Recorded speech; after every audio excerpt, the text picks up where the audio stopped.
Welcome to the Once Upon an Island podcast, number 2 on the charts, number 1 in your hearts. I'm your host, Wesley, and of course, I am joined by my cheerful co-host, Rebekah. And first off, I have to apologize. We are a day late, not a dollar short, just a day late. Mary was supposed to do today's podcast. She hasn't even been able to watch the episode yet, due to some personal things going on. So Mary couldn't do it. So Rebekah was like, yes, I could do it, but I have to do it a day later. So we're doing a day later. And that's why we're here a day later. So I hope it doesn't, I hope that's okay with everybody, but that's what happened. We don't have a choice. We are going to rank all 9 people. The chart at the top right-hand corner on YouTube shows you the confessional count. Our rankings are down in the description. I haven't really let Rebekah talk yet because Rebekah, you and I, we actually, believe it or not, people, I know we joke about how long we record on Wednesdays. Our Wednesday recording with Rachel was the longest, I think, of the season, and I did cut a ton out. A ton. Yeah, it was a great conversation. I was really glad that we had her on. But yeah, it was there. I feel like there's also a lot to talk about. Like, this was such a good episode compared to like the last couple weeks, especially. And so, yeah, I don't know. I'm excited to get into it. And yeah, tell Mary it's a good episode. She needs to watch it. Yeah, she already knows the result because she looked it up. But I think it was inevitable. We follow too many Survivor accounts and stuff to not get spoiled. But yeah, I will say with Rachel, she told us so many things, you guys, that I couldn't leave in the podcast. I was like, shoot, dude, this is some good stuff. And by the way, I will say that basically everything we learned, this is what I can say, confirms most of what we have ever said about the show. Like 90 to 95%. I don't think there was many surprises in terms of things like, oh, I didn't know that, or, oh, that's we were wrong. I was like, dang, I was like, we have had good takes. That's why I've learned we have had good takes. Yes. Pat ourselves on the back. My favorite tidbit that we learned was about the hot dog reward challenge when they got one dry hot dog. Basically just that all the running jokes that we've had have been accurate, that they were even complaining to production about the one dry hot dog. So 10 out of 10. Yeah, it's pretty great to have that confirmed, I think. All right, our first player is Alex. Alex has 42 confessionals on the season. He got 4 last night. I gotta be honest though, I don't remember Alex getting 4 confessionals. I know he has a vote against them and no advantages. That's important, but yeah, do you get one because Savannah just like bolted? She was like, bye, and that was it. Like, what did Alex talk about last night? Yeah, I don't really remember any confessionals from him. I mean, I know he was like in part of that group with Kristina and was it Steven that were looking for MC's idol in the jungle. So like maybe something around that. Yeah. But even then, like, Kristina found the idol. So like, I don't know why he would have had a confessional, but yeah, it wasn't a ton of like memorable game content from him in this episode. Alex is kind of falling off a cliff, I feel like, story wise. Yeah. He just exists to tell Sophi B she's okay. He's the if Sophi B was in a romantic comedy, he's the best friend who doesn't get with anybody. He's just there to support her in every scene. That's all he does. If that makes sense. He's like, oh yeah, you're fine. Don't worry. You can work with me. You can work with anybody you want. Don't worry about it. No, he's targeting you. She's like, thanks for all the confirmations, Alex. Yeah, I mean, I know you're kind of joking, but like, I do genuinely feel like post merge, or really post like the Blue Tribe getting decimated early in this season, because like in the first like few episodes we got so much content from him, but it was because his tribe kept going to tribal, and I felt like ever since that tribe disbanded, the focus has been so much more on Sophi B than it has been on Alex. And anytime that we have focused on Alex, it's been sort of related to Sophi B. Like, she definitely seems like the main character to come out of that original tribe. So, I mean, I like Alex. I think he's a fun player to watch, but it does kind of seem like, I don't know, the show isn't focusing on him as much now that it doesn't have to, because he's not going to tribal as much. Which is wild because, and I know he's going to be ranked lower for both of us than Sophi B, but Sophi B, or Soph as the new intro, I went back and checked. Yeah, the intro does say Soph and not Sophie. Wow. There you go. Soph got only 2 confessionals this week, and Alex got 4, and I'm like, but I remember Sophi B. Yeah. Maybe it's because I'm keeping more of an eye on her than I am with Alex. Maybe I'm more invested in Sophi B's story. But yeah, Alex twice the confessionals, and it's like ultimately kind of a nothing character, in my opinion. Which is crazy because even this season, like, he's made some moves. He's played an idol. But I still feel like, yeah, just in terms of gameplay, like we just haven't gotten that much content from him, at least that's memorable or that I have like connected with as the audience. So yeah, doesn't seem to bode super well for him, unfortunately. No, all that negativity to say though, he's not the bottom by any means. He hasn't been skunked. Nobody's been skunked in a while. Absolutely. Thank goodness. I don't need anyone else getting skunked would just be a travesty. If you're going to skunk somebody, just re-skunk Sophie S or Kristina. If you have to do it, if you feel so compelled. But no, Alex, he's not a skunked person. So he is ranked, I don't know if this is his lowest of the season for me, but he is ranked 6. What about you? Okay. Yeah, I'm right there with you. I also have him at number 6, which I think is the lowest that I've had him ranked this season, although I've only done a couple of these full rankings with you. But I feel like he's not like a bad player or anything. In fact, I wouldn't be surprised if he makes it super like relatively deep into the game. Mm-hmm. I just don't think that he's winning at this point, just based on the amount of content and the type of content that we've gotten from him. Who's targeting Alex? So, who? Yeah. He doesn't have a target on his back, which makes me think that people don't see him as a threat. Mm-hmm. Yeah. But also I guess he has kind of drawn the line in the sand of who he's working with. Because I remember like a couple episodes ago, he was talking about like, oh, I'll just play the middle. Mm-hmm. And I definitely thought like, oh, that's not going to end well for him. But I guess he has kind of drawn the line in the sand now. So, yeah. Technically, I guess he is in the majority that's against, Savannah and Rizgod and Sophi B. But the momentum shifted so quickly from it did. Like what Savannah and Rizgod were on the bottom for like 10 minutes. Yeah. And then Survivor was like here. I mean, obviously they didn't know who was going to win it, but like, yeah, giving Savannah immunity and like the extra vote and everything, like, yeah. It's just insane. Between that and Rizgod's idol and Sophi B's knowledge without power that they don't know she has, like that trio is so stacked right now. As Rachel said on our podcast, by the way, if you didn't listen to it, you shouldn't miss it. You should go back and listen to it. A lot of things she says are timeless because most of it's about 47. But one of the things, I mean, we talked about how much Obama took out of her paycheck. That was good. Yeah. One of the things, though, she's like, this is an artificial problem that Survivor has created to then give a solution. So like to split everyone up. And that's coming from the lady who was almost screwed by the problem and then got saved by the solution. But what she was saying is there never should have been that problem in the first place of splitting everybody up. So like, I think it would have been crazy enough. I think everyone should have gone tribal regardless, no matter what. And I think that would have made for a more compelling episode with an end result. And does MC still go? Maybe. And sure, I don't think everyone, like half of the cast should have immunity. But if you have to do it, if you have to split everyone up, why can't half the cast just win reward? And we do, I remember, was it 47? One of the challenges, because God forbid we don't split up everybody. On 47, maybe this was the same challenge where like Kyle got immunity for finishing in 3rd behind Genevieve and Teeny. Oh yeah, was that's that right. Not the same stupid and then Jeff kept bringing up that Kyle had won immunity so many times. Jeff's like, Kyle's won 4 immunities. I'm like, no, he's won 3 with an asterisk on the 4th one. That 4th one, he got 3rd place. And it's also like, stop bringing that up, Jeff. You're putting a target on his back. That's the thing too. Is like, it's not like Kyle finished in 3rd. He dropped. He lost to Genevieve and Teeny. He didn't like win on his side no, he got 3rd, and then he was the only one given the individual necklace around his neck. Like, did Savannah get individual immunity here? Yes, because she actually beat everybody. She didn't finish in 3rd behind like Sophie S and somebody.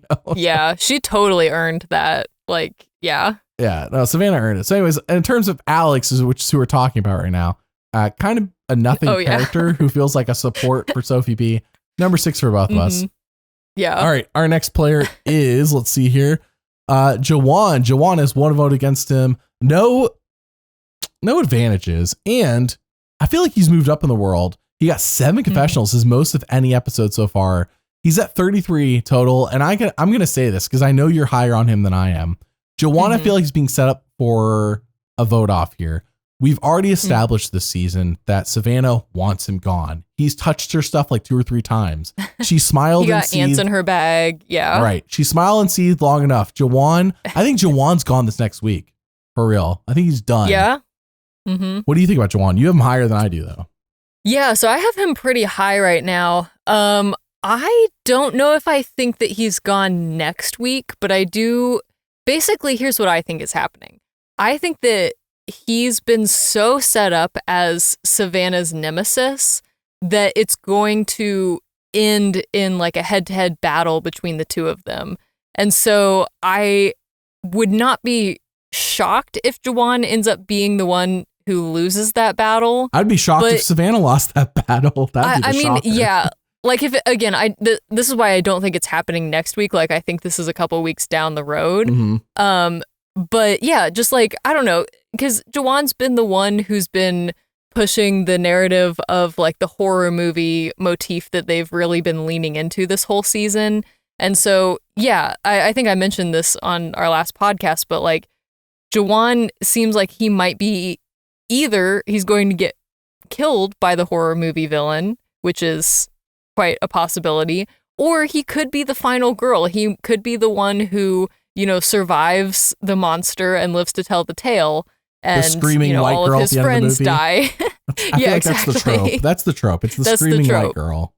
Yes. At the end of the movie, surviving somehow. So, yeah, I mean, at the end of the day, do I think that he's actually winning this season? No. But I do think that, like, he's becoming more of an important character. So I think that he and Savannah are going to have a little bit of a turf war or just a little bit of a battle over the next couple episodes. And then I do think he's eventually going to be slain, but he could slay the monster. And so, yeah, because of that, I'm keeping him higher. I think Sage is the long-term villain. I think you got this backwards. I think Sage is the long-term villain and Jawan's going to be next to go. I know Steven was the one they put votes on. I feel like that was more of a matter of convenience of who was actually be available.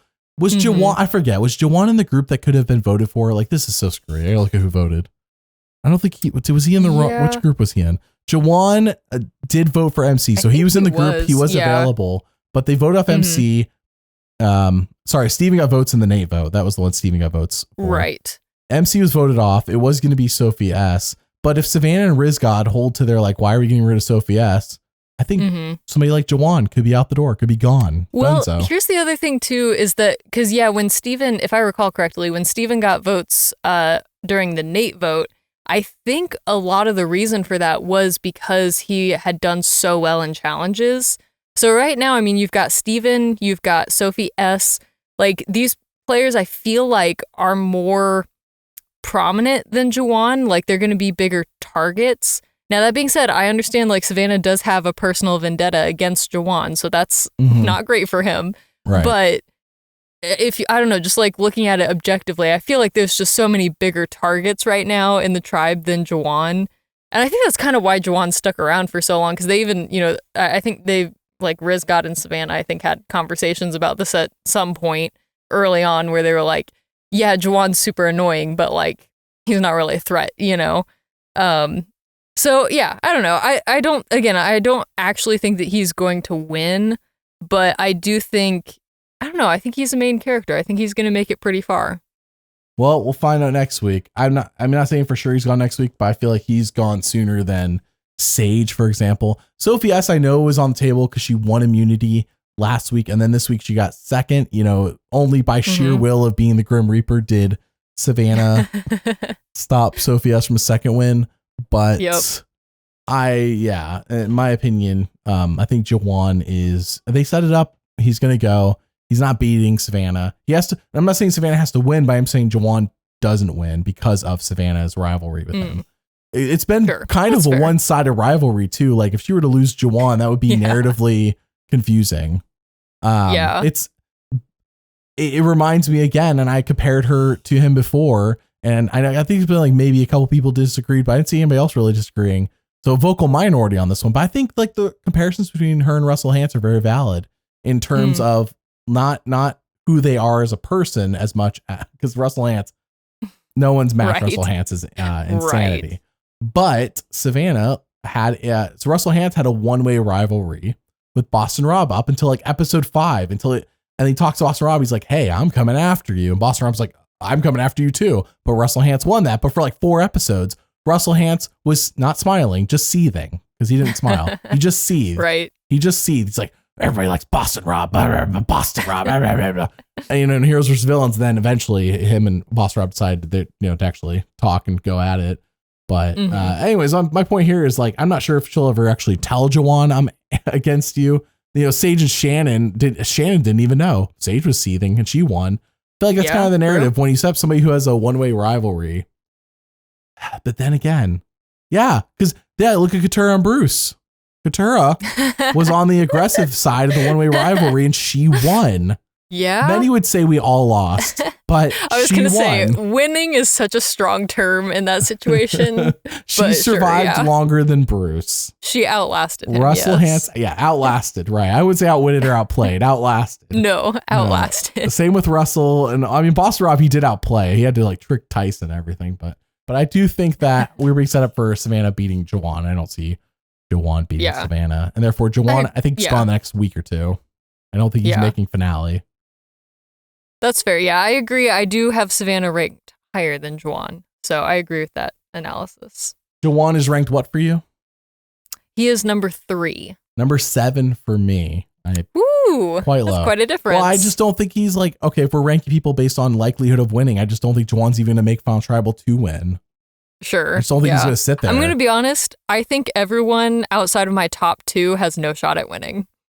That's kind of where I'm at right now. Okay. Yeah. Okay. So if that gives any context to me putting him at number 3. All right. Well, our next player is after Jawan, Kristina. Talk about somebody who doesn't have a chance at winning. Hidden immunity that was idol. A really good segue. No votes against her. Does have, let's see, how many confessionals she got here? Kristina's got 13. 13. Mind you, everybody. Mind you. Jake had 18 in 3 episodes. I remember us doing this in other seasons where it's like we reached the finale and like Liz had been outpaced by somebody who was, I think by Banu. Banu had outpaced Liz, but Banu was only there for 4 episodes and Liz was there till the finale. And it like took till the finale for her to beat Banu. That's how I feel right now about Kristina. When is she going to pass Jake? Yeah. Jake. Yeah. 3 episodes of Jake versus 8 episodes of Kristina, and still Kristina is losing. Well, 2 confessionals. She's got to get bit by a poisonous snake. Apparently. Then she'll get more attention, I guess. If that's your goal, if your goal is for attention. Just attention. Right. Why do you have to go to the extremities of doing that? Why not just be nuts, I guess, for lack of a better word. Run around the jungle looking for an idol, dump rice in the fire. Yeah. Rip off your pants and say, I'm looking for an idol. Woo! Like that would get you screen time. You really want screen time. Steal people's shoes and then just take off down the beach. Yeah. That's pretty good. Just be a pure villain, but then win immunity and that would be fun. The only way, I think that's the best way to be a villain. Just win out on immunities and at the same time, just cause chaos for no discernible reason other than you felt like it. You're not going to win, but boy, would the season be funnier because of it. It would be fun to watch, but man, those poor people living on that beach, they're already going through enough. Like, they're not eating. It's hot. Like, oh man, that would be miserable. I would do that only if I felt like, okay, my game's done. I've done. Yeah, exactly. Yeah. Instead of all right, time to just have fun. Instead of being Q at like Final Tribal, or not Final Tribal, at like in episode 8, Q's like tells everybody in front of the jury and Jeff, like, I want to quit. And it's like that, you just ended your own game. And your game wasn't even done, but you ended. He felt like his game was done. Q would have been better off just. The fact that he made it like 4 more episodes is insane. Who are we talking about again? Oh, Kristina. She has 2 episodes of 0 confessionals and therefore is dead in the water. I learned the lesson, unlearned it last season, and then I'm relearning it. I'm holding to it. Also, I don't see a reason why. Kristina is no Joe. No, absolutely not. In fact, like, I think I said this last week, but like the weirdest thing to me about Kristina is, I mean, I guess I don't know who her number 1 ally was, but I feel like the person we saw her connecting with the most was Shannon. And then after Shannon got voted out, like, I don't think we heard from her at all about like how that affected her or her gameplay or anything. And I like, that's just one specific example, but yeah, I feel like we just haven't heard any like strategy or gameplay from Kristina in her confessionals, which, you know, is probably mostly just the edit not showing us that, but it doesn't bode well for her. And I mean, even like... It means her strategy's unimportant. That's what that means. Yeah, exactly. And even like, I mean, her content, because she only got like, what, 2 confessionals in this episode? Yeah. And she found a hidden immunity idol. Like, I think that's what they were both about. if I remember correctly. So it's just like, oh, that's right. She found it in this episode and she still got exactly. And it's like, that's so crazy. She did do something, and the show still didn't reward her. But with the bog standard bare minimum necessity of 2 confessionals. Yeah, because you found it. Okay, we'll give you 1 confessional narrating. Yeah. Looking in the jungle, and then 1 where you hold up the idol. Right. That's all you get. That's the bare minimum for finding an idol. Bare minimum. I will say the only thing I think I disagree with Rachel on from our podcast was I tried leading her on and this is where I was like, this is the one, like we said, 95% of what, like even the stuff I couldn't leave in the podcast, 95% I think we were like in agreement on. This is the one time I was like, does it feel like this idol's a bit easy to find because it's on the walking path at waist height? And she said no, because the tree was facing away from the walking path. But I'm just like, oh, right. Yeah. I don't know. I've visited Fiji. I've not played Survivor. So maybe that does make it hard. Maybe. But I don't know. When I see it on the walking path at waist height, and it wasn't even that far off. It wasn't like she was in the jungle. She like, I think it depends on your definition of easy. Right. Because like, I think this one's probably a lot easier to find than other hidden immunity idols that we've seen in the past. But that doesn't necessarily mean that it's like easy to find, if that makes sense. Like it could still take some time to search. It's all relative, exactly. Because like I don't think she found it in 10 seconds. Like she did have to look for it, but relatively speaking. It's not the one time in 41 when they just put the advantage next to the literal fire, like at their camp. Right. It's not, that is, that's the bar for easy, right? I guess this isn't easy. But if that's a 1 on the easiness scale, and I don't know what a 10 is at the moment off the top of my head, but I know we've seen a lot harder idol search. Angelina, low-key, Angelina finding the idol she needed a ladder for. Oh, yep. That's a 10. That's a 10. Yep. I mean, we joke about it, but she did need a ladder and go up a wall, as silly as it ended up being. Like, I'm not saying it's a 10, but I'm saying like let's compare 1 to that one. I mean, low key, even the one that Rachel got in her season that she was talking about, where she had to like cut the shelter while everyone was there. Like even that, I mean, it was one person that stood up and looked at what she was doing. Exactly. Like it was easy in one sense, but also it's like, yeah, you got to not shake the shelter. Don't draw attention to yourself. Like the stakes were really high. So. Right. The ones where you got to get up in the middle of the night look harder, I think, than they are. Idol searches. I remember like Davey in 37 had to get up in the middle of the night and go do, I forgot, some sort of like little challenge. I forgot what he had to do exactly.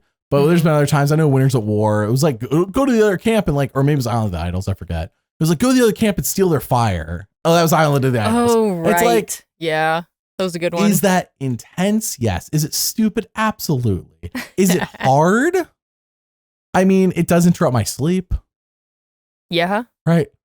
Like, true. What would have happened if that dude had been caught getting like a coal? Because their fire wasn't even going. He got a coal and then he brought that back to Boston Rob. He's like, here's a coal from their fire. It wasn't going. Yeah. Boston Rob's like, all right, I guess I accept that. Cool. All right, I guess. Like, I mean, what's the punishment? Like, clearly I'm not allowed to be here unless the show wants me here. Right. What a dangerous target. Oh yeah. Who are we talking about? Kristina. She found an idol, got 2 confessionals and has 13 on the season. Dead in the water to me, last place, 9th. Yeah, same. Yeah, I have her at last place because she's been purpled twice, and the person above her has only been purpled once. So that's the only determining factor for me. She got poipled. All right, let's move on to the Rizgod. Rizgod has 1 vote against him, has the hidden immunity idol, as we all know, because everybody knows about it, and he just... Like, good for him that he didn't have to play it, but my goodness, I don't think the rule of thumb has been if everybody knows about it, you play it and get it out of your hand. But Rizgod, by hook or by crook, surviving with that thing in his pocket. Also, where's he on the confessional counter here? It's a good question. He has 35 confessionals. Believe it or not, only 2 more than Jawan. Yeah. What? That's kind of crazy. Jawan's been catching up, though, if you look at his numbers. Yeah. Rizgod, Rizgod had 35 confessionals. For me, it was like, we talked about last week where him and Savannah, bottom of the group. Oh no, him and Savannah in trouble. 2 seconds later, here we are. Yeah. The one thing I will say about him, so I don't know, I feel so conflicted about him right now because there's been so many things that he's done this season that I'm like, that's objectively bad gameplay. I mean, like you mentioned, just the fact that everybody and their mother knows about his idol. Even Sierra's mom knows about Rizgod's idol, and she's not even playing this season. I bet you she's not even watching the season. She knows. Oh, it's crazy, yeah. But yeah, so I mean, like, there's just been plays like that where I'm like, okay, this is not the best strategy and doesn't bode super well for him. But like, man, he manipulated the vote in this episode. Like, there was no reason that he should have gotten away without playing his idol. Like, he should have gotten at least a vote. Like, I genuinely don't know how he did that. Like, I know there were some other factors going on with, like, Jawan feeling betrayed by MC. So, like, I don't know, it wasn't 100% Rizgod, but man, I was, like, very impressed with his social game, I guess I'll say. So yeah, we'll see how that continues, I guess, and if the social gameplay outweighs the other, maybe missteps that he's had in the past. But the thing is him and Savannah are on 50. We all know this. If you're here and you didn't know that, welcome to the club. We all know this. Anybody listening to this podcast is a super fan now. You are no longer a casual the moment you listen to something like this. Yeah. With that in mind, he is not on a tribe. He's on a tribe with a winner and Savannah's not. And it's like, okay, in the back of our heads, we're all thinking, how does he lose? Or the craziest of us, me sometimes, depending on how I'm feeling that day, are thinking, why do they put two winners on the same tribe and no winners on another tribe? It's not unprecedented. It has. No, and actually I would love if they did that. It would really throw us off. We would all ask why, but at the same time, it would throw us off. Or also secret third option, neither of them win. Like, that's also a possibility. Yes, that is a very real possibility. I know we're all like, oh, it's so obvious that Savannah wins because of this, but like, no, it's not. Not because of that. I think there are many reasons to root for Savannah. I mean, we look at the confessional numbers. But it could be a situation where, and I said this when Nate was still in the game, but like either A, the person who wins and beats Savannah, because we assume Savannah is going super far. Look at the way her story's going. They really like Savannah, clearly. They like Rizgod, but they clearly like Savannah. They like them both. That the person who beats both these people is not as entertaining as them. B, isn't available to do another season back to back. But I think it's more likely A. I think it's A or B, and I think it's more likely A, is that if somebody beats these two, the person maybe is liked by the show, but like they're like, are we going to put them on 50? I don't know about that. Well, and another option is like maybe they wanted to kind of mess with us a little bit and not because it seems when you look at the tribe split for 50, it seems super obvious who's going to win. But part of me wonders if they kind of did that on purpose so that we would be surprised by the end of season 49, you know? So I'm not we'll see. Surprising to me be if Kristina or Sophie S wins. That would be a surprise. Yeah. Honestly. Yeah. If we're in the final three and one of them sitting there and I'm like, are they about to beat Savannah and Rizgod? Like, that would surprise me. I mean, Sophie S talked her way out of getting voted out in this episode. So, like, let's consider this. Okay. If Alex beats the Rizgod and Savannah, is Alex on 50? My opinion, no. Look who he's been on 49. Is he that entertaining? Jawan, like, maybe, like, he is a little quirky, but like everyone in the new era has been a little quirky. Like, we're no shortage of quirky people to pull from in the new era. Like, honest to goodness, I'm over here fixing Marianne's video because I'm trying to go through one at a time, slowly fix all these videos YouTube is having hissy fit over. And as I'm fixing Marianne's video, I'm like, gosh, everybody in 42 is a bunch of dorks, with the exception of I think Jonathan and like I'm not saying everybody was, but like there's a lot of dorks in 42, and I say that as a fellow dork. Like, there's a lot of dorks in 42. Anyways, so Jawan, Kristina, if she wins, like, holy crap, I don't think that's happening. I think we can safely say it's not happening. That would be insane. Can you imagine if they broke the rule about purpling the winner for Kristina? Just to teach us a lesson. They didn't do it for Joe, but they did do it for Kristina. Yeah. Oh my gosh. Sage, I think if Sage wins, I could see her being on the table to be brought back for 50. Yeah, I think agree, Sage has enough there to bring her back. So the fact that Sage wasn't brought back makes me think, okay, probably not the winner. I know we're going to get to her. Honestly, even if she didn't win, like, I'm kind of surprised they didn't. I guess we don't know if they asked her, but yeah. Maybe the rule of thumb was, hey, we're going to get one guy, one girl from the season, and the best girl was Savannah, and therefore Sage is just the second best girl in their mind. Possible. Yeah. Sophie B wins. Sophie B, I think, is a likely choice to win. as well. We'll get to her. We're in the Rizgod section, but I'm trying to think at the moment, who does Rizgod lose to? Because Rizgod wins. Why do you end up on tribe with no winners? Sophi B wins. Does she get brought back? Like, while I like Sophi B's voice and I like find her to be a cool character, like, again, I don't think there's any shortage of characters who could fill Sophi B's slots on 50. Yeah. I think Savannah brings something unique, and like, holy crap, a villainous woman who embraces it. Dee was villainous, but like the show didn't want to portray that. They did not want to portray that. They were more cautious about villainy back in 45. And I feel like Savannah, well, I guess we'll talk about her more, but yeah. Steven, no, not entertaining enough to be brought back. Sorry. Okay, that was the last person. Yeah. And Sophie S, okay. Like, she said diet food. That was enough for me to know. I think that, nothing against Sophie S. I just think production doesn't like her because of that. No way they leave that in if they like you as the winner. Yeah. Yeah. So, Rizgod. Anything else on Rizgod? No, other than just, I don't feel that he has a super great shot at winning at the moment, but he is definitely entertaining, and I think he's going to make it deep. I'm excited to see him play on 50. So I have him ranked at number 4 right now. What about you? I have him ranked at number 2. I mean, real talk. I'm trying to think like, there you go. Yeah. Should he be ranked lower? Probably. He was below Sophi B last week for me. But then Sophi B, I know she wasn't a part of the vote. I'm sorry. I messed that up in our podcast the other day. But Rizgod to me still feels like, I don't know, like after seeing Sophi B in the last episode, I'm like, sure, she wasn't part of the vote. But at the same time, like, we could have got more Sophi B. She got 2 confessionals. 2. And we haven't got to her yet, but she only got 2. Rizgod, man. I have some thoughts on that. We'll talk about it when we get to her. All right, Rizgod for me, number 2. For you, number 4. Our next player is Sage. Sage has no votes against her, no advantages. Currently sitting at 33 confessionals, tied with Jawan, even though I feel like Sage is a more prominent character than Jawan. Sage is the antithesis to Savannah. She's like, Savannah's mean, but I'm also mean. Or something like that. I did that like digital zoom in on her, because that was not, they did not do that in person. That was a digital zoom. No. Which means that the editors felt like it was important enough to push in on. Which means it's story related. That's what I'm saying. It wasn't like in person they did it, and the editors like, we don't have a choice. They shot it that way. No, they digitally zoomed in to make it look that way, and therefore they think this is important, is that it's Sage versus Savannah. It's just like Rachel versus Genevieve. What about Genevieve? Rachel versus, what about Genevieve versus, I think Sage loses this battle, though. Yeah, I think so, too. And I mean, it is interesting that you say that you feel like she's more of a main character than Jawan, because I probably would have, I definitely would have agreed with that 1 or maybe 2 episodes ago.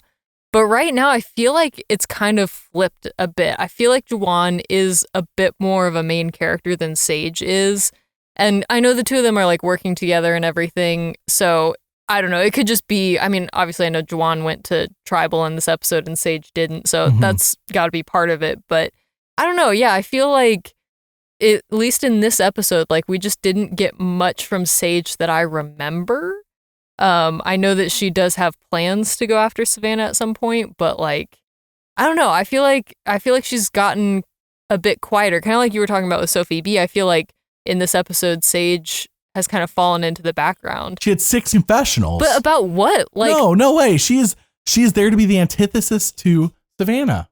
But I don't remember what those confessionals were about. Like, they don't stand out to me as like super memorable. I don't know. Maybe I'm just forgetting, but was there anything in those confessionals or any like content with her that like stood out to you? Yes, the digital zoom, and she said Savannah's mean. Well, sure. But I'm also mean. Yeah. And I'm butchering that. It was said a lot more dramatically and better than the way I did it. But that's what was said. Like, yeah, that's fair. She's anti-Savannah. Savannah shows up, day ruined to the camp because like things were in line. It looked like things were happening the way they were supposed to. Then Savannah showed up. I think the tribal, by the way, would have been more interesting if Savannah didn't show up as well. Yeah, agreed. So I don't blame Savannah. Why would I? Right. That's the show. The show did all these decisions. Everyone should have gone to tribal. Everyone should have gone to tribal. That's the most important part. Ugh, stupid. Yeah. Sports. All right. It's just so dangerous. Like I even looked when we were watching the episode. I was like, I forgot to mention this, but I was like, 6 people at tribal. What is their obsession with 6 at tribal? What is their obsession with 6 people? Group can't be bigger than 6. We cannot afford enough cameramen to film more than 6 at one time. Okay. We're on a tight budget. They can't have more than six seats at Tribal. That's the budget. The stumps. Can't afford all the stumps. Yeah. I sat on one of these stumps, by the way, in Fiji. Oh, yeah? It is just as uncomfortable as you would imagine. Nice. Right. I'm like, why doesn't Jeff actually really should put a cushion on his seat? That's what I was thinking. I was like, yeah. I never really see his seat without him sitting on it. Like, they totally could. Like, who's going to notice? Mm-hmm. So, okay, because you're talking about like one-sided rivalries and how Savannah has like a one-sided rivalry with Jawan. I feel like Sage has a one-sided rivalry with Savannah. She does. Like, I don't know if Savannah knows that this rivalry exists. So I'm wondering like how that's going to play out. But Savannah has a rivalry with everybody in her head, with the exception of Rizgod, I feel like, and maybe Sophie B. Right. That's valid too. But I guess I'm just wondering like if Sage... I mean, I don't think Sage is going to win the battle with Savannah, because if she does, then that's narratively confusing, because I feel like Savannah's going to make it really far to the end, and like Sage seems like she's ready to go after Savannah now. Right. So, yeah, I don't know. So you're saying Sage could go out in a blaze of glory soon. I think Sage is in the Genevieve spot where she makes it further, and like she's just waiting for her time to take the shot, and maybe she doesn't get the ammo to do it, or maybe she takes a shot and she misses. Who knows? That's kind of what my gut is saying right now, is that I think she's going to try and swing too early and it's going to backfire and she's going to get voted out. But I don't know. I wasn't on the island with them. We'll find out. That's always her out. That's always the out if I want to like not get criticized. I don't know. I wasn't there. Exactly. I wasn't there. Can you imagine if we were there and we're like speculating about all of this? It's like, why are you speculating if you know what happened? All right. Well, Sage for me is number 3. Ooh, okay. Yeah, she's number 5 for me, which feels honestly a little low. But again, kind of like I said, I just feel like everyone below my number 2 spot just has no shot at winning. So I don't know. Yeah, I have her at number 5 right now. That's how I feel. I feel like no one below the 2 spots going to win, but I don't want to like rule it out, because while my top 2 are Rizgod and, spoiler alert, Savannah. Which we're about to talk about anyways. I guess I should just introduce her so we can go through this. My goodness. Our next player is Savannah. Savannah has 55, the only person in the 50s, 55 confessionals for her, 13 in the last episode. I make sure she's after Sage, right? Yes, of course. Good. There's just so many S's. There still are so many S's. I know. So many S's. Over half the cast starts with an S. If Shannon didn't go, then we'd be drowning in S's. Drowning in S's, I say. Just drowning in them. She has an extra vote, though. I got to mention that because she did pocket the vote. And I want to be clear. Apparently, Savannah cleared up that the people that she did not like, that she worked with, were not in Atlanta. They were in St. Louis. And I say that because I feel like people did a lot of sleuthing on this, and Savannah didn't even say St. Louis. There was so much sleuthing online about this, which, by the way, I didn't even give it a second thought. I guess I have a different mindset. And I saw some sleuthing. You're like, it must be St. Louis. And I'm like, the news company or whatever that she used to work for? Yeah, the one that she was like, they were like treating me like this. In her sob story. But at the same time, like, man, I say this as somebody who does this podcast, but like, find something else to do. Like, that is like intense. Yeah. And I say that as somebody who's making this podcast. So what do I have to stand on? I don't know. I get paid to do this. I guess that's a difference. But I do really enjoy doing this. Anyways, Savannah number 1 for me at the moment. She has everything lined up. My top concern with her, I don't think she's a lock, but my top concern for her is, number 1 is that I think she could be being set up for like, there's so many people, like, who is pro Savannah? And I know Rachel said, well, how many people are anti Savannah? And I know I think we only heard 2 people in the last episode, but the episode before that, the Nate vote off episode, I recall 3 different people. And like, sure, maybe it's the same people repeating it in this episode, but I don't know. Like, the fact that there are people vocalizing that they're anti Savannah and how she's mean and stuff, and it's like, it lines up with everything we've seen. And if she's the horror movie villain, like, who lets the horror movie villain win? Yeah, who's gonna vote for the horror movie villain to win? My question is not who's anti Savannah. My question is who's pro Savannah. Who's going to vouch for her if they're on the jury? The Rizgod? Yeah, definitely. At the moment, I think it partly depends on who she's sitting next to be honest. Maybe Sage will respect her if Genevieve's, she gets her out of the game. Yeah. Sage's like, well, I tried my best. Savannah's such a good player. I have to respect it. And it's possible. So Yeah. I'm not saying Savannah gets no votes, but I'm saying, are we getting Russell Hanst where, sure, even Russell got a couple votes his first time around, but he didn't win. He lost in a landslide 7-2. Yeah. Yeah, I could definitely see her getting at least some votes at the end. I will have to say, buckle your seatbelt. She's not number 1 for me. What? I have her at. I know. I have her at number 2. That's blasphemy. Which we'll talk about in a second when we get to my number 1. All but right. I mean, I do think she has a good shot at winning. Like I said, I think my top 2 both have a shot at winning. There is something in the back of my mind though that is like, I think they might have put 2 non-winners on season 50. I hope so. For whatever reason. I think it'd be maybe more to mess with us. I think it'd be more interesting if they did this. And I kind of want that to be the case because I do think it would be more interesting. It'd be way more interesting if they did that.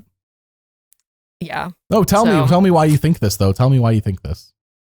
I mean, I think that kind of some of the things that you were talking about of just like, okay, who likes Savannah enough to vote for her? And it does depend on who she's sitting next to. Because like, okay, if she gets to the end with Kristina and Sophie S, then sure, Savannah wins, like 100%. But like, yeah, if she's sitting next to someone like Sophi B, who, I mean, doesn't have enemies at the moment from what we know. Like, I mean, Alex was literally telling her, like, don't worry, no one's coming after you. No one's even like, which could be a bad paying you any attention, which could be a bad thing. Could be a good thing, could be a bad thing. But like, could be like Rachel said, it's like Xander, like nobody cares about you. Yeah, exactly. Yeah. You don't want, I guess, too much indifference. But yeah, so if Savannah gets to the end and it's like, okay, like Rizgod would vote for her if he's not sitting next to her. Is Nate going to vote for her? Maybe, I guess. I don't know. Is MC going to vote for her? Maybe. Like, I don't know. But Jawan, who she's had a one-sided feud with, like once that blows up and Jawan, I'm assuming, goes to the jury, then it's like, okay, is Jawan going to vote for her? Sage is, I mean, unless, like you said, it is like a Genevieve thing where it's like, oh, okay, I actually respect her. I could see Sage going that way. I could. I think Jawan votes for Savannah. As we talked about, I think Jawan, while it hasn't been on the show in this way, presented this way, he might internally, subconsciously, without knowing it, might have a little crush on Savannah. Oh, yeah.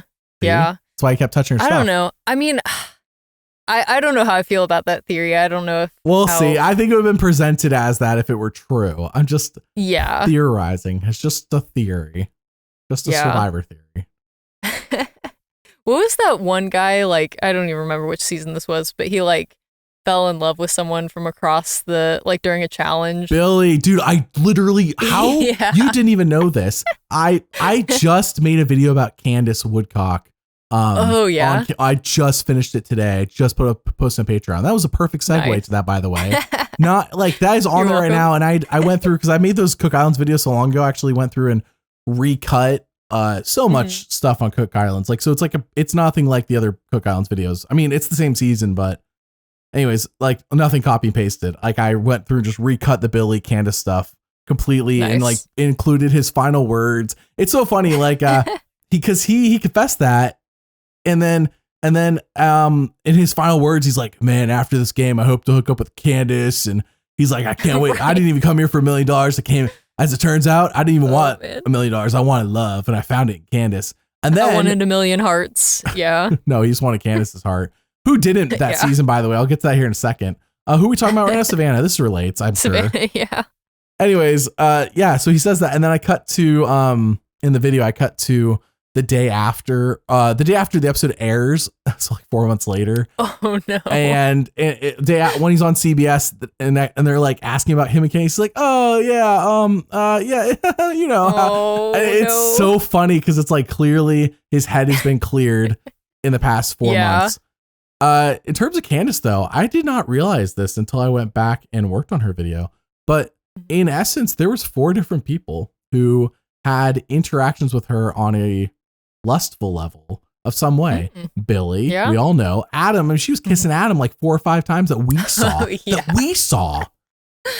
I always forget about that. That's so funny. He kissed her as she left and she got voted off. Yeah, like it happened. They kissed on camera like 4 or 5 times, and that's just what we saw. She kissed Parvati on the head, which I know is not the same, but and then her and Jessica / Flicka kissed right on the lips with peanut butter.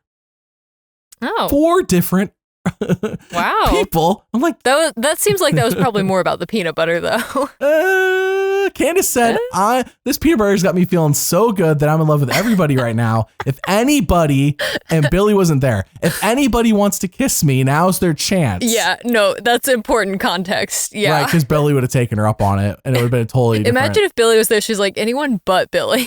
anyone. And Billy's like, me? And she's like, okay. Oh, yeah. Poor Billy. Yeah. So, anyways, it was just anyway. What is the story? I think it ended up being 26 minutes, but it's a very action-packed 26 minutes. There's no fat. Sounds like it. No fat in that video. Yeah. Who talked about Savannah? Savannah. Yes, I feel like Savannah's being set up to, if she wins, like, wow, what a surprise! Not a surprise. Mm-hmm. What a surprise in terms of how they edited the winner. But if she loses, it'll be like, yeah, well, everything's been set up for this. If she loses, like, there's a setup for a loss at the moment. I feel like, I agree with that. Like, I feel like it's almost kind of, I don't know, predictable if she wins, but I'm kind of like hoping that she doesn't win because then it is like, oh, they did the interesting thing, which, like you said, is, we're kind of seeing evidence of that even now. But it's like, yeah. Survivor doing the interesting thing is rare. I know. I want them to do the interesting thing. Yeah. I agree. You think they would do the interesting thing whenever they get the chance. And I will say that, like, during the challenge, when they're like, Sophi B's like doing Hail Mary, I think that's what she was saying. And it's like, this is an interesting, like, they got a little hair up their butt about doing a little interesting edit. So, like, I like when they do stuff like that. Absolutely. Not Big that fan. It helped her win, I guess, which you would think would have happened, but I guess not. But anyways, they did that. So yeah, I would. Well, she didn't have Dee's big toe. That was the thing.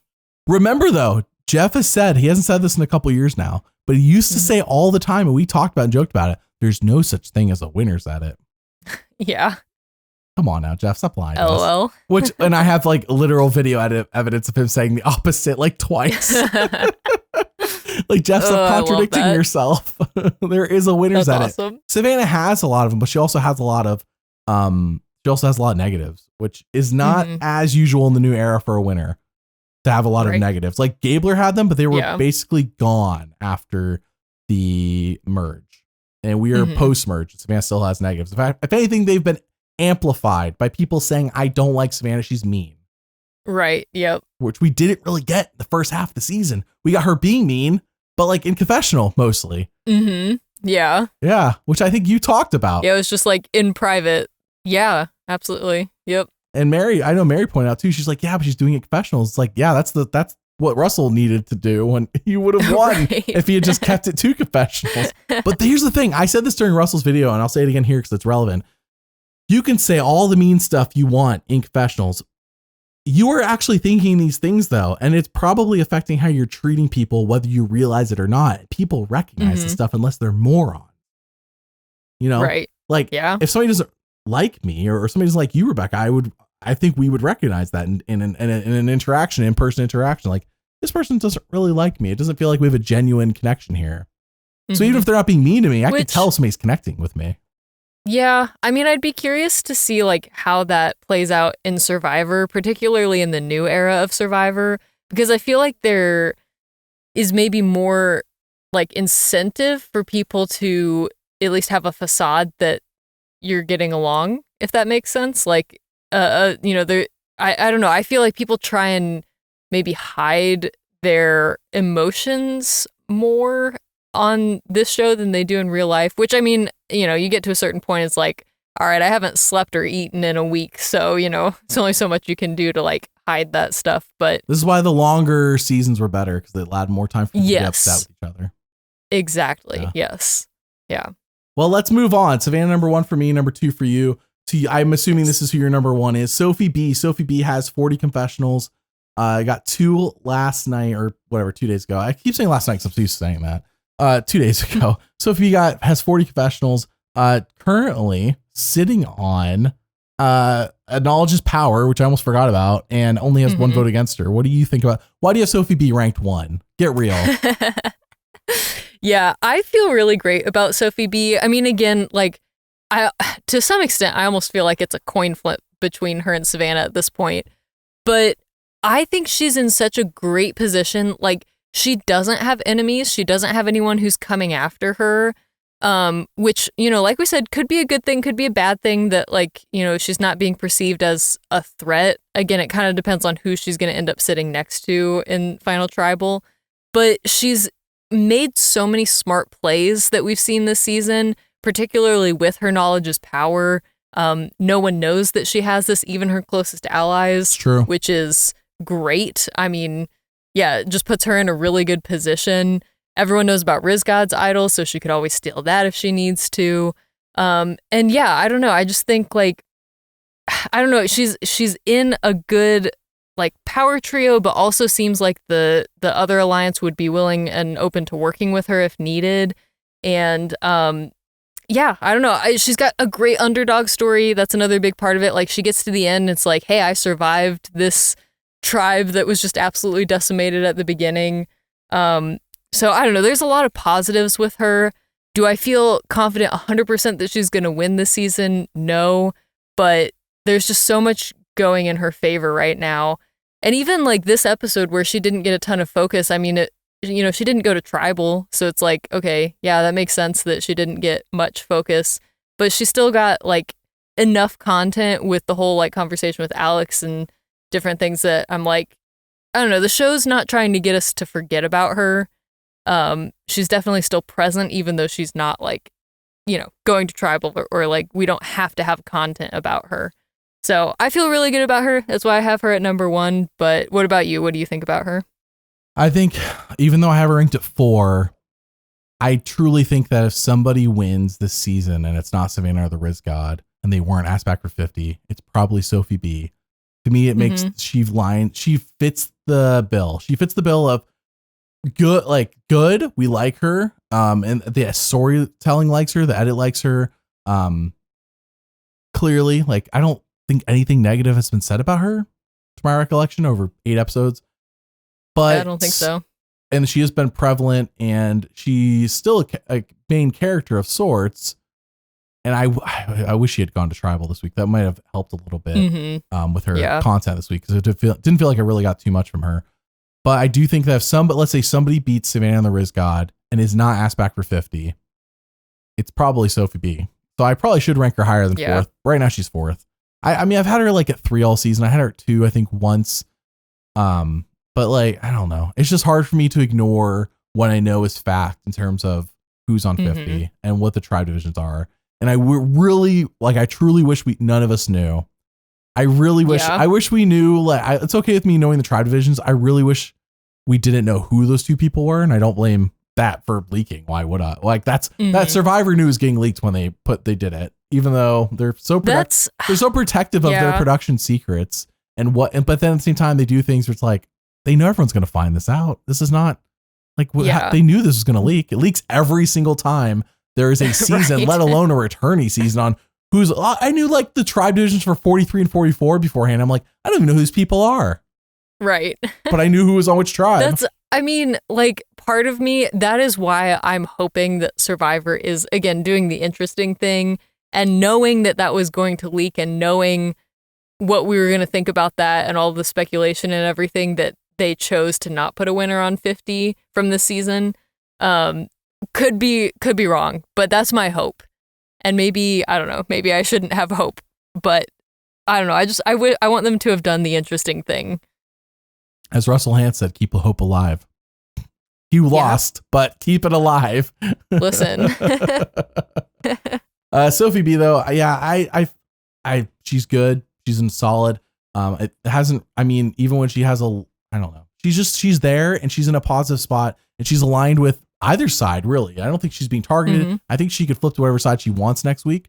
So whichever side has power, I'm assuming she's going to be with. She's probably going to be with Savannah and Rizgod based on how the sudden turn. By the way, Savannah, we didn't talk about this, got a backstory without pictures, but it was definitely like at the perfect. This is why we talked about with Rachel. I'm like, to me, this doesn't feel like when this happened. To me, this feels like this happened at a different time and they inserted it here.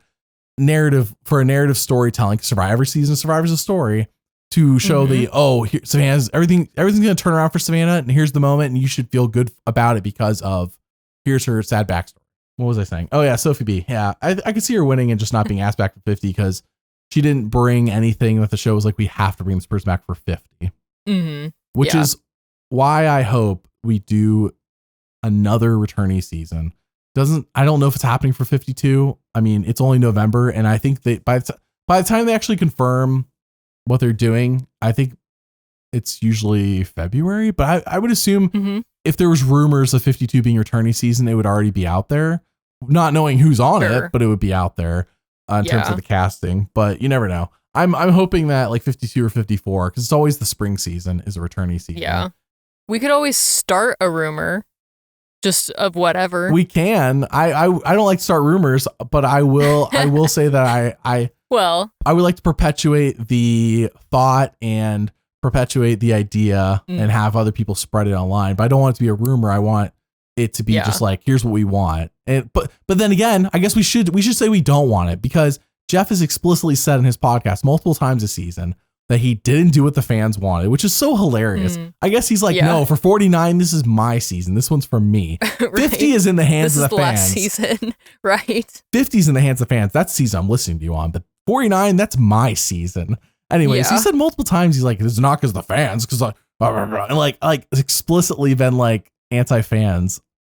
I don't get it. I don't get it sometimes. Like, why? Which is so funny, because I feel like this season in terms of like the way that they've done certain twists and different things, like, I don't know. I just feel like it's been better than some of the past seasons. I mean, I guess, we did format wise, it's better. Yeah, exactly. Yeah. Yes. Just in terms of like the gameplay and like the twists and different things that are thrown at them. Like, I guess we did split up. I don't think the cast is better. No, I don't think so either. But like, I think we peaked in the 45, 46, 47 era of the new era, personally. Yeah. I'm so excited to see Q play again. Yeah. There's many people from that era, but yeah. I worked on this video like a few weeks ago. Oh my gosh. Q just brings it every time he talks. Just the way he talks. He just brings it. He's great. He's so great. I see why he sells a lot of houses. Like, listening to Q talk, I'm like, yeah, I'll buy. Is that what he does? I think he does real estate. He sells houses? Yeah, he does real estate. Yeah. He doesn't need the money. Yeah. No. Yeah, I could see him being good at that. Yeah. I think it was in this episode, or maybe it was in like the next week on Survivor or something, but Rizgod said something about like, it's Christmas.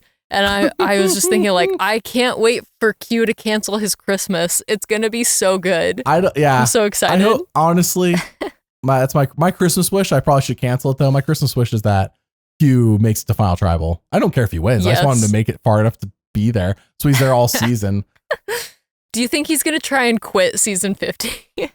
I could see it. I just don't see Q being the kind of person who is going to change and like be too worried about what people have thought about him. If anything, he might lean into being more fun. That's what I'm hoping for. I want him to go all in. We've got people who are fun in the past and they come back and they're not fun the second time around. I don't think that's going to be Q. I don't. Yeah. Who are we talking about right now? Sophie B. Sophie B, I think. For me is ranked number 4. Yeah. Number 1 for me. All right, let's move on. Sophie S. Sophie S got 0 confessionals in an episode back in episode 3. Has only 17 on the season. Also hasn't beat Jake, but I assume next week she beats Jake. Finally, or ties, at worst ties. Kristina, we're still waiting on. Like, how many episodes are we gonna go till Kristina crosses the Jake threshold? Yeah, Sophie S sitting at 17. Won flipping immunity last week. Got second place this week. Is a threat in the game. Told the show to its face, this is diet food. 17 confessionals. Yeah. I feel like we're missing a lot of Sophie S content.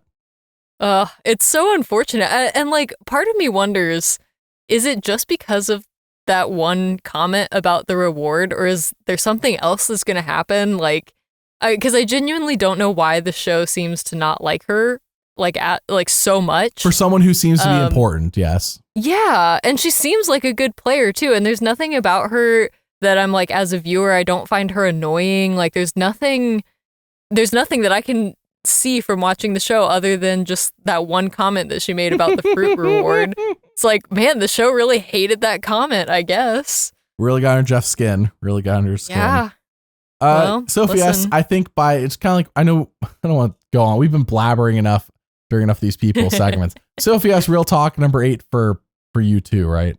Yeah, for both of us. Yep. I mean, Kristina is at 9 because she has 2 episodes of 0 Confessionals. Sophie is only above her because she has 1. Like, semantics, they're not winning. Neither of them are winning. Right, exactly. Sophie S ticked off the show. Can we do 9A and 9B? Right. Sophie S ticked off the show with the diet food comment. She's gotten 10 confessionals the past 2 episodes, but like we're doing winner analysis. I just don't see her winning. Yeah. I just don't see it. Like if she wins, oh my gosh. Imagine that's it, Rebekah. That's the way to go. Say so many things that the show doesn't like that they either A, have to purple you, or B, leave the something in because that's all you've done all season, and then win. That's incredible. Yeah. Force the editors to craft a positive narrative out of that. Like once it's day 1 and you're on your tribe beach, I don't think they can kick you off. Like you would need to do some Dan Spilo level stuff. Just don't do that. That's so easy. Just don't do that. Don't be an actual bad person, but just criticize production or whatever. Yeah. Be a survivor villain. You don't have to. Thing is, like, don't have to go there just to be what's the word here? A douchebag, I guess. You just like don't go there to like I'm gonna do this to tell production on like what like that's so backwards. I'm gonna go on Survivor to do that. But at the same time, don't be afraid. Like be thoughts. Funny about it. Like we want to criticize. Funny. Yeah. Honesty. We want a Johnny Fairplay. We want you making up crazy things. Like it doesn't have to be mean spirited. Like don't be mean spirited, but right. If it's funny, go for it. Sophie S, number 8 for both of us. All right, our last player is Steven. Steven's at 27 confessionals. He just feels so middle of the road. He has 4 votes against him, but like I have nothing really negative, but I have nothing super positive to say about Steven. Mm-hmm. That's how I feel. I felt like Steven was a very like I thought he had a lot of potential. You talk about him in the past tense. He's still here. He's still here. No, I know. I'm saying back in the day. No. What I'm saying is I think early in this season, it seemed like he had a lot of potential. But now at this point in the season, it's I don't know. We just haven't gotten much from him. We know he's good at challenges. Like he's already been voted for. I think it was during the Nate vote that he got some stray votes there because people were like, oh, he might, win a bunch of immunities. So, his name's been floated out there as a threat. I mean, he is in, I guess, the majority alliance, although like we've been saying, the momentum is really shifting right now to Savannah and Rizgod and Sophi B. So I don't know. I feel like it's kind of the worst of both worlds where it's like he's not really getting a lot of positive attention and he's already gotten some negative attention post-merge. So I mean, again, seems like he could be an interesting character, an interesting player, but just, I don't know, we haven't gotten a lot of that from him post-merge. So I don't have high hopes for him at the moment. What about you? Yeah, if Steven wins, which I can't take off the table by any means, because he is ranked currently number 5 for me. He's so middle of the road, he's in the middle of my rankings. That if Steven wins, I would be like, oh, I 1000% see why this person wasn't asked back to play. Yeah. For 50. 100%. I get it. Makes sense. Yeah. All the yellows are on the jury to vote for him. He gets the votes. But who is Steven? Like he was awkward in high school and now he's not or something. Like, but Steven's like how old again?